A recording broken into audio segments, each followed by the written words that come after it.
Doctor Sharan Prakash Patil ಅವರು ನಮ್ಮ ಜೊತೆಗೆ ಸಂಪರ್ಕದಲ್ಲಿದ್ದಾರೆ. ಸರ್ ನಮಸ್ಕಾರ. ನಮಸ್ಕಾರ ಸರ್, ಏನ್ ಸರ್ ಇದು ನೀಟ್ ಪರೀಕ್ಷೆ ಪ್ರಶ್ನೆ ನೋಡಿ, ಪತ್ರಿಕೆ ಕೇಂದ್ರ ಸೋರಿಕೆ ಸರ್ಕಾರ ಆಗಿದೆ. ಸಂಪೂರ್ಣವಾಗಿ ನೀಟ್ ಕಂಡಕ್ಟ್ ಮಾಡೋದಕ್ಕೆ ವಿಫಲವಾಗಿದೆ. ಹಾ ಇದು ಒಂದೇ ವರ್ಷ ಅಲ್ಲ, 4-5 ವರ್ಷಗಳಿಂದ ಗೊಂದಲ ನಡೀತಾ ಇದೆ. ಹಾ 2024ರಲ್ಲೂ ಕೂಡ ಇದೇ ರೀತಿಯಾಗಿತ್ತು. 4-5 ವರ್ಷದಿಂದ ಕೇಂದ್ರ ಸರ್ಕಾರ ಒಂದು ಪಾರದರ್ಶಕವಾಗಿ ನೀಟ್ ಎಕ್ಸಾಮ್ ಕಂಡಕ್ಟ್ ಮಾಡೋದಕ್ಕೆ ಅವ್ರ ಕಡೆಯಿಂದ ಆಗ್ತಾ ಇಲ್ಲ. ಹಾಗಾಗಿ ಇದು ಒಂದು ಬಹಳ ದೊಡ್ಡ ಹಗರಣ. ಇದು ಕೇಂದ್ರ ಸರ್ಕಾರದ ಒಂದು ದೊಡ್ಡ ಹಗರಣ. ಇದಕ್ಕೆ ಸಂಬಂಧಪಟ್ಟ ಯಾರು ಸಚಿವರಿದ್ದಾರೆ ಅವ್ರು ರಾಜೀನಾಮೆ ಕೊಡ್ಬೇಕು. ಮತ್ತೆ ಈ ದೇಶದ ಜನತೆಗೆ ಯಾರು 23 ಲಕ್ಷ ಯುಕ್ರೇನ್ ಎಕ್ಸಾಮ್ ಬರೆದಿದ್ದಾರೆ ಅವ್ರಿಗೆ ಎಕ್ಸ್ಪ್ಲನೇಷನ್ ಕೊಡ್ಬೇಕು. ಮತ್ತೆ ಇದಕ್ಕೆ ಹೊಣೆಗಾರಿಕೆ ಹೊತ್ತು ಇವತ್ತು ಅವ್ರ ಕಡೆಯಿಂದ ಮಾಡಕ್ಕಾಗಲ್ಲ ಅಂದ್ರೆ ನಾವು ಕಳೆದ ಸರಿನೇ ಹೇಳಿದ್ವಿ. 24ರಲ್ಲಿ ಆದಾಗೂ ಕೂಡ ನಾವು ಹೇಳಿದ್ವಿ, ಕೇಂದ್ರ ಸರ್ಕಾರಕ್ಕೆ ಬರೆದಿದ್ವಿ, ನಿಮ್ ಕಡೆಯಿಂದ ಸರಿಯಾಗಿ ಮಾಡಕ್ಕಾದ್ರೆ ಮಾಡಿ, ಸುಮ್ನೆ ಮಕ್ಳಿಗೆ ತೊಂದರೆ ಕೊಡಕ್ ಹೋಗ್ಬೇಡಿ, ಇಲ್ಲಾಂದ್ರೆ ರಾಜ್ಯ ಸರ್ಕಾರಕ್ಕೆ ಬಿಟ್ಕೊಡಿ. ಎಲ್ಲಾ ರಾಜ್ಯ ಸರ್ಕಾರಗಳು ತಮ್ಮ ಮೇಲೆ ಇದು ಎಕ್ಸಾಮ್ ಮಾಡ್ತಾರೆ ಅಂತ ಹೇಳಿದ್ರೆ ಅವರು ಸರಿಯಾಗಿ ಮಾಡ್ತಾ ಇಲ್ಲ, ರಾಜ್ಯ ಸರ್ಕಾರಗಳಿಗೂ ಕೂಡ ಬಿಟ್ಕೊಡ್ತಾ ಇಲ್ಲ. ಇದು ಕೇಂದ್ರ ಸರ್ಕಾರ ಇದೊಂದು ಬಹಳ ದೊಡ್ಡ ಹಗರಣ ಅಂತಕ್ಕಂಥದ್ದು ನನ್ನ ಭಾವನೆ. ಹಾಗಾಗಿ ಇದಕ್ಕೆ ಇದು ರೆಸ್ಪಾನ್ಸಿಬಿಲಿಟಿ ಫಿಕ್ಸ್ ಮಾಡ್ಬೇಕು. ಪ್ರತಿ ವರ್ಷ ಹಿಂಗೆ ಆಗ್ತಾ ಇದೆ.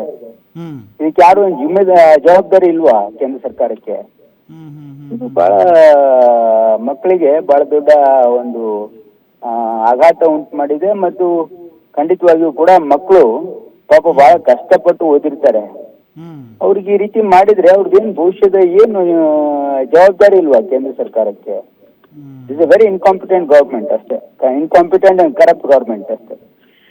ಸೊ ನಿಮ್ಮ ಪ್ರಕಾರ ಈಗ ಎಲ್ಲರಿಗೂ ಈ ರೀತಿಯಾಗಿ ಆಗ್ಬಾರ್ದಾಗಿತ್ತು ಅಂತ ಹೇಳ್ತೀರಾ ಸರ್? ಇಲ್ಲ, ಇದು ನೋಡಿ, ಎಕ್ಸಾಮ್ ಕ್ವಾಲಿಫೈ ಫಸ್ಟ್ ಅವ್ರಿಗಿಲ್ಲ. ಅವರು ಯಾವ ರೀತಿ ಏನಾಗಿದೆ, ಯಾಕೆ ಈ ಎಕ್ಸಾಮ್ ರೀಕಂಡಕ್ಟ್ ಮಾಡ್ತಾ ಇದಾರೆ, ಇದು ಎಷ್ಟು ಲೀಕ್ ಅಂದ್ರೆ ಎಲ್ಲ ರಾಜ್ಯಗಳಲ್ಲಿ ಲೀಕ್ ಆಗಿದೆ. ಅವ್ರು ಕೇಂದ್ರ ಸರ್ಕಾರದವ್ರು ಕೊಡ್ಬೇಕು ತಾನೆ, ಉತ್ತರನೇ ಕೊಡ್ತಾ ಇಲ್ಲ. ಅವರು ಬರೀ ಎಕ್ಸಾಮ್ ಮಾಡಿದೀವಿ ಅಂತ ಹೇಳಿ ಹೊಟ್ಟೋಗ್ಬಿಟ್ರೆ ನಿಮ್ ಮಾಧ್ಯಮದವ್ರು ಕೇಳ್ಬೇಕು ಅವ್ರಿಗೆ, ಕೇಂದ್ರ ಸರ್ಕಾರದವ್ರಿಗೆ. ಅಂದ್ರೆ ಕೇಂದ್ರ ಸರ್ಕಾರ ಹೇಳ್ತಾ ಇರೋದು ಯಾರಿಗೂ ಅನ್ಯಾಯ ಆಗ್ಬಾರ್ದು ಅನ್ನೋ ದೃಷ್ಟಿಯಿಂದ ನಾವು ಎಕ್ಸಾಮ್ಗೆ ಮಾಡ್ತಾ ಇದ್ದೀವಿ. ಮತ್ತೆ ಈ ಅನ್ಯಾಯ ಆಗ್ಬಾರ್ದು ಅಂದ್ರೆ ಮತ್ತೆ ಪೇಪರ್ ಲೀಕ್ ಯಾರ್ ಜವಾಬ್ದಾರಿ ಅದು? ಯಾರ್ ಜವಾಬ್ದಾರಿ? ಅದಕ್ಕೆ ಯಾರು ರೆಸ್ಪಾನ್ಸಿಬಿಲಿಟಿ ಇಲ್ವಾ? ಅದಕ್ಕೆ concern minister should resign first. They are incompetent government ಇದು. ಸರ್, ಒಂದು ಸ್ಪರ್ಧಾತ್ಮಕ ಪರೀಕ್ಷೆ ಅಂತ ಬಂದಾಗ ಸಾಕಷ್ಟು ಒಂದು ಭದ್ರತೆಯಲ್ಲಿ ಇರುತ್ತೆ. ಆ ಪ್ರಶ್ನೆ ಪತ್ರಿಕೆಗಳು ಹೆಂಗೆ ಲೀಕ್ ಆಗೋದಕ್ಕೆ ಸಾಧ್ಯ ಸರ್? ಇನ್ಕ್ಲೂಡಿಂಗ್ ನಮ್ಮ ಕರ್ನಾಟಕದಲ್ಲೂ ಹಿಂಗೆ ಆಗಿರುತ್ತೆ ಒಮ್ಮೊಮ್ಮೆ. ಅವರೆಲ್ಲ ಇನ್ವಾಲ್ವ್ ಇದ್ರೆ ಹಿಂಗಾಗುತ್ತೆ. ಪ್ರತಿ ವರ್ಷ ಆಗಕ್ ಸಾಧ್ಯ ಅಲ್ಲ. ಏನೋ 1 ಸರಿ 2 ಸರಿ ಏನೋ ಬೈ ಮಿಸ್ಟೇಕ್ ಆಗ್ಬೋದು. ಪ್ರತಿ ವರ್ಷ ಆಗ್ತಾ ಇದೆ ಅಂದ್ರೆ somebody big is involved in the central government in this. ಅದಕ್ಕೆ ಮೊದಲು ಕನ್ಸರ್ನ್ ಮಿನಿಸ್ಟರ್ ರಾಜೀನಾಮೆ ಕೊಡ್ಲಿ, ಯಾರ ರೆಸ್ಪಾನ್ಸಿಬಲ್ ಪರ್ಸನ್ ಬಂದು ಹೇಳಿ ಕೇಂದ್ರ ಸರ್ಕಾರದವರು ಯಾಕೆ ಈ ರೀತಿ ಆಗಿದೆ ಅಂತ ಈ ದೇಶದ ಮಕ್ಕಳಿಗೆ ಅವರು ಕ್ಲಾರಿಫಿಕೇಶನ್ ಕೊಡ್ಲಿ.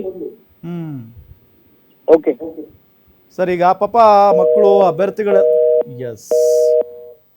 ಸಂಪರ್ಕ ಕಡಿತಗೊಂಡಿದೆ.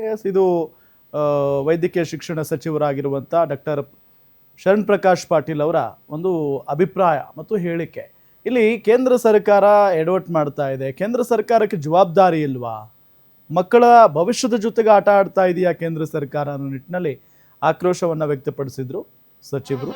ಬಟ್ ಇಲ್ಲಿ ಒಂದು ಕಡೆ ಏನಾಗ್ತಾ ಇದೆ, ಈಗ ಮತ್ತೆ ನಾವು ಪ್ರಾಮಾಣಿಕವಾಗಿ ಓದಿ ಇಷ್ಟು ವರ್ಷಗಳ ಕಾಲ ಕಷ್ಟಪಟ್ಟು ಓದಿ ಪರೀಕ್ಷೆಯನ್ನು ಬರೆದಿದ್ದೀವಿ. ಸೊ ಇಂತಹ ಸಂದರ್ಭದಲ್ಲಿ ಈಗ ಯಾರೋ ಕೆಲವು ಕಿಡಿಗೇಡಿಗಳು ಮಾಡಿರೋ ತಪ್ಪಿಗೆ ನಾವು ಮತ್ತೆ ಪರೀಕ್ಷೆ ಯಾಕೆ ಬರೀಬೇಕು ಅನ್ನೋದು ಅವರ ಪ್ರಶ್ನೆ ಆಗಿದೆ. ಪ್ರಾಮಾಣಿಕವಾಗಿ ಯಾರೆಲ್ಲ ಏನು ಪರೀಕ್ಷೆಯನ್ನು ಬರೆದಿದ್ದಾರೋ ಅವರು ಮಾಡ್ತಾ ಇರುವಂಥ ಪ್ರಶ್ನೆ. ಈಗ ಇಡೀ ದೇಶಾದ್ಯಂತ ಆಕ್ರೋಶ ವ್ಯಕ್ತವಾಗ್ತಾ ಇರೋದು. ನಿಮಗೆ ನಾವು ನವದೆಹಲಿಯ ದೃಶ್ಯಾವಳಿಗಳನ್ನು ತೋರಿಸ್ತಾ ಇದ್ದೀವಿ.